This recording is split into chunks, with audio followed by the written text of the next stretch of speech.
What's going on, guys? Byron from ETA Kitchen. Now, we are very pleased to say that this is the first official episode of ETA Kitchen. Mr. Darrell and Mr. Warren, my only two most important audience in the entire world, have requested that I do some cooking videos. So, we're going to show you the setup. There's the dishes all nice and clean. And here, because today we're doing pizza. Now this is a sourdough pre-made pizza base that I buy from the local store here. Side note, be careful, don't pick it up from the edges, see? While it's semi-frozen. It's got to thaw out for a little bit. So we've got the oven. And right now I've got the oven preheating. And while that's preheating,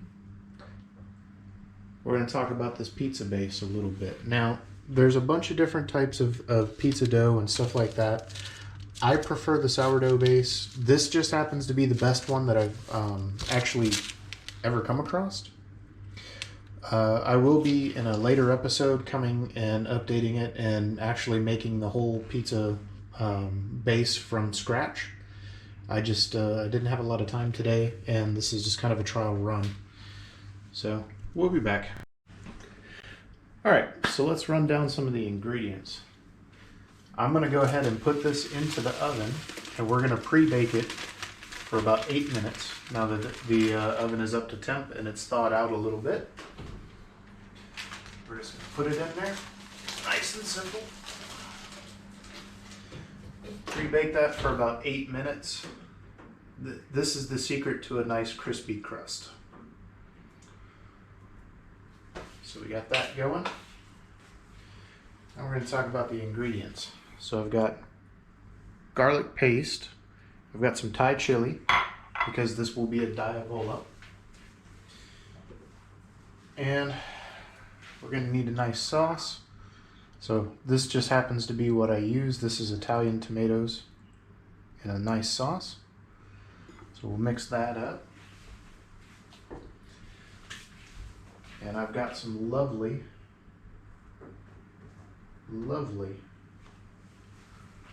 red onions.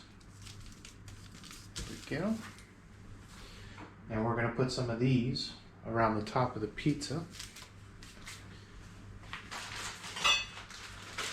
I've got some mozzarella cheese that I shredded up a while back, but it's not your regular shredded stuff you buy in the store, because the stuff you buy in the store has like chemicals in it to keep it from sticking together, and it really does affect the taste. It doesn't taste as nice.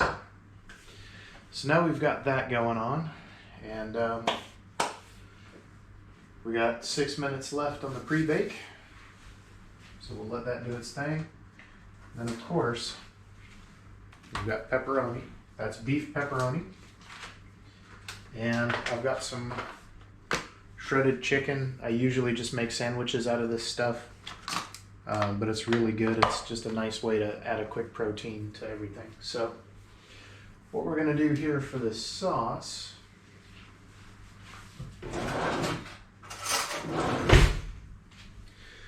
we're going to take it with the pizza sauce and the garlic paste and the Thai chilies, and we're just going to mix it up.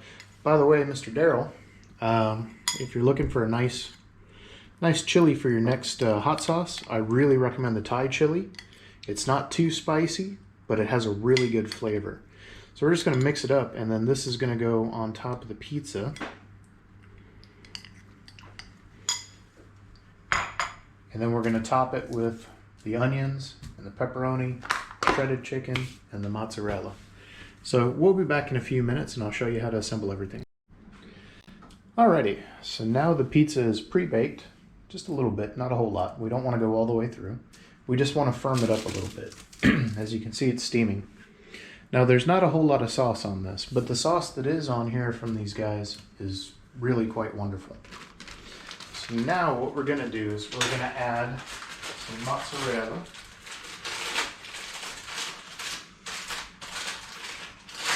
second while I get everything ready over here.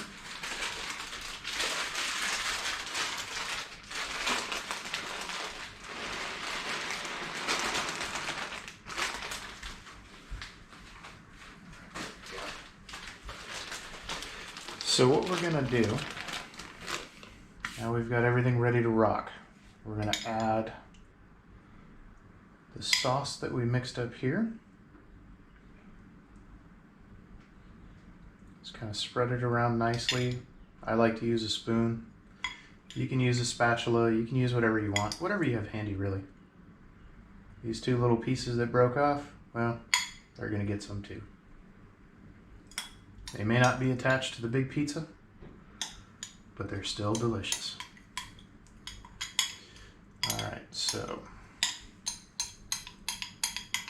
now we've got our sauce base, and I really like this stuff because I used to make basically what comes out of that box by myself, and since I found that box, it's actually a little bit cheaper for the same thing. It's beautiful Italian tomatoes, nicely minced up. Makes a great tasty sauce. So now we've got that going. Taste test is awesome. We're just going to put a little bit of garlic powder on it. You can use fresh garlic. I'm just going to put a little bit of garlic powder on it, not a whole lot. Just a little bit. Next, we're going to add some pepper. Just a little bit of black pepper. Not a whole lot. Just a tiny bit. And we're going to add just a little bit of salt. I'll be right back. I'll let it in the other room.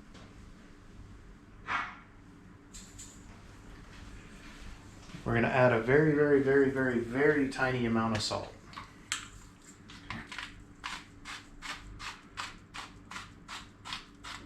This is Himalayan pink salt.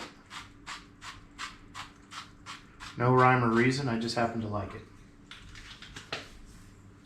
Alright, so now we're going to put the cheese down. Break up this little chunk of garlic powder real quick. There we go. Let's kind of smush them down. This is going to be awesome. So now the trick is not to put too much cheese, but not to put too little. I find that you just want to get a nice, good coating. Now, a reason you want to use block cheese and grate it up yourself, or buy block cheese that has been grated from the store versus buying the Kraft stuff that's already in a package, it's going to melt different. This is going to melt much better than if you were to do the regular Kraft bagged cheese.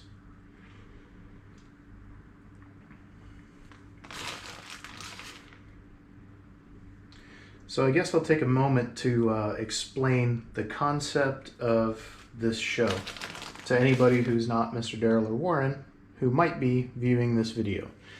I do these tutorials for my children because unfortunately I live overseas, but I still would like to, teach them the basics of life and stuff like that. Now, I don't script any of my videos. Everything you see is shot completely off the cuff. I can script my videos, but I choose not to. I prefer to just kind of go at it and just give it a nice, natural feel. So we're going to sprinkle some onions around. Now these are red onions. You can use brown onions. You can use whatever kind of onions you like. I happen to like the red onions. I find it gives it a very nice flavor, especially after they've cooked on there nicely. But anyway, as I was saying, I don't script any of my videos. I just kind of come up with an idea and then I just go shoot a video. So if you guys are expecting, professionally produced YouTube videos, this will never happen. Even if my cooking channel were to take off, it's pretty much always going to be the same because this is how I like to cook. I believe that cooking should be from the heart. You got to put the love in what you're cooking.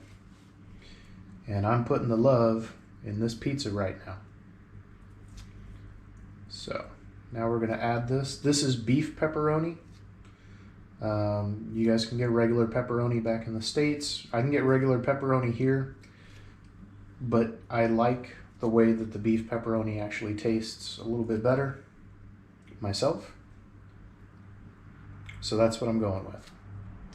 Now you can slice these onions up nice and fine. You don't have to do a rough chop like I did. I just like it this way. I find that the oil within the onion will cook out and just add a nice dimension to the sauce.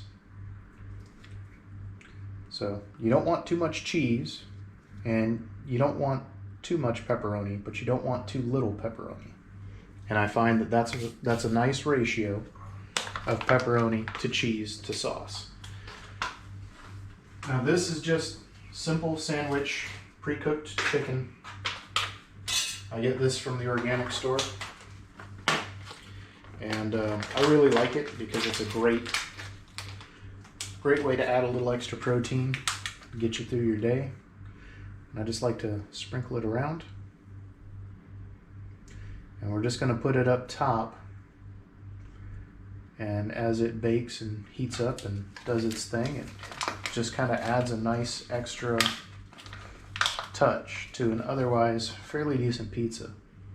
I prefer the thin crust, not because it's a New York versus, Chicago style pizza debate. I prefer the thin crust.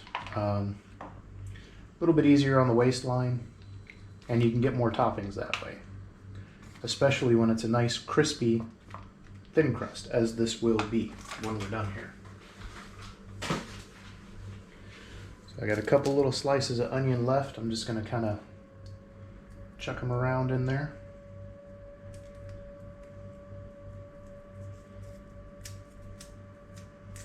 Just kind of peel them.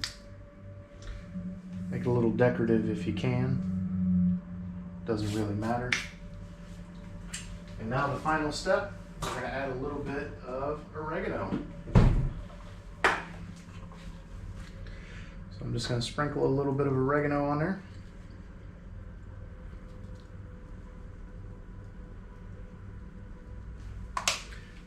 Put it in the oven, and we're going to pull it out in about 10 to 12 minutes when the cheese is nice and melty. So we'll be back. Alrighty guys, so now we're halfway through the baking process, and what we're going to do at this point is we're going to add some fresh chili to the top of this.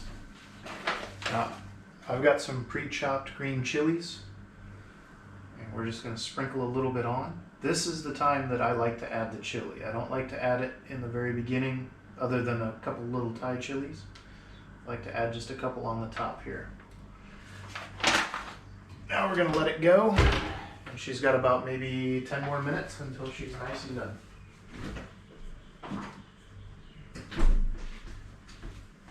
So, we will be back. And there we go. That right there is a perfectly cooked, very beautiful homemade pizza. We'll be right back. Alrighty guys, so that there is a perfectly cooked pizza. You want just a little bit of brown around the edges. You want it nice. It's going to give you a nice crispy texture. You see how the cheese is nicely melted. Plus you got all these gorgeous toppings. So we're going to let this cool down for, I'd say maybe 5 to 10 minutes. And then, as per the request, we're going to slice, we're going to dice, and we're going to do a taste test review. Alrighty, now we're going to take the pizza. And there's a million different ways to slice a pizza. This just happens to be my technique. I like to roll it back and forth down the center. Also, this is not particularly sharp, as this pizza cutter is probably 8 or 9 years old at least. Cut it like so. We'll maybe make some smaller pieces like so.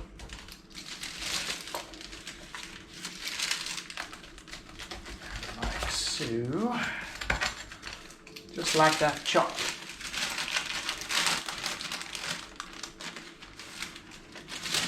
Slice of this part. Now the slight cool down process is important because you want to let all the grease and everything just kind of gel and make that delicious flavor profile. Some people prefer it straight out of the oven. I don't. If you notice I'm using parchment paper, that's because parchment paper allows you to pick it up and move it around without making a mess and without burning yourself. We're just gonna gently move it over. Obviously, I'm not worried about burning myself now because the pizza is gelled and cooled off a little bit.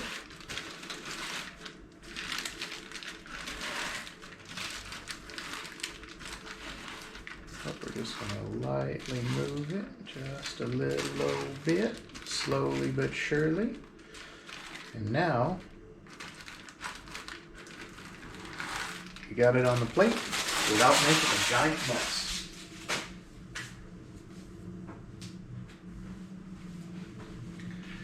So that's it. Here's the pizza. Now, as per the boys' request, we're going to take a little chunk of this.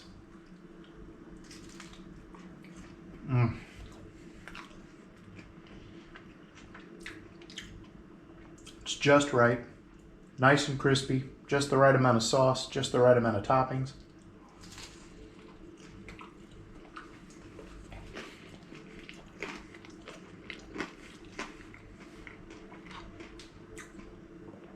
I don't know if you guys can hear how crunchy that is on the camera, but it is perfect.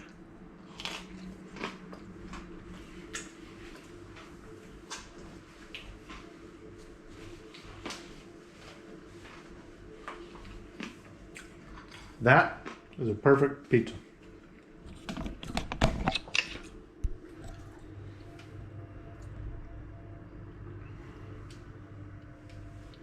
And there you go. So now everybody has their own version of what a perfect pizza is. This just happens to be one of my versions. When I make the dough and everything from scratch, the next pizza video that I do, you're going to see my version of the penultimate pizza. But in terms of what's available for a quick, pizza, this is a pretty quick process. Anyway, this is Byron from ETA Wheels. Y'all have a good rest of your day. And we'll be back next with a tomato soup, and